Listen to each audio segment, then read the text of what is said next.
You're not going to believe this story. A woman stranded for 5 days in a remote area near the Grand Canyon. The victim hiking at least 7 miles in life-threatening heat. She actually created a makeshift help sign out of rocks.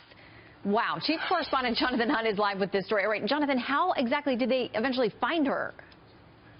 Well, this is about 24-year-old Amber Van Heck. She thought she was going to have a pleasant hike around the Havasu Falls Trail, which is on the south rim of the Grand Canyon, but she says Google Maps took her in the wrong direction along a road that didn't really exist, and she ran out of gas. She tried to make a 911 call, but it dropped out before they could get her location. So she had her car there. She created that sign you just showed, which said help spelled out in those rocks about 20 foot high in all, and then she took off down the road, leaving notes near her car telling anybody who might show up where she was going.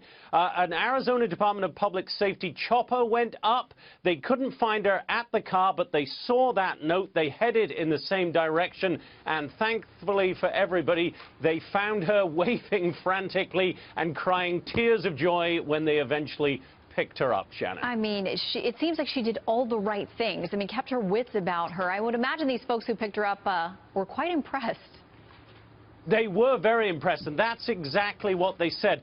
Here's a quote from one of the state troopers who was on board that Department of Public Safety helicopter. He says, quote, "She was smart and prepared. She had food and water in her vehicle for the trip. Even though she was down to her last bit of water, it kept her going. When she left her vehicle, she left notes so we knew where to find her. She did everything right."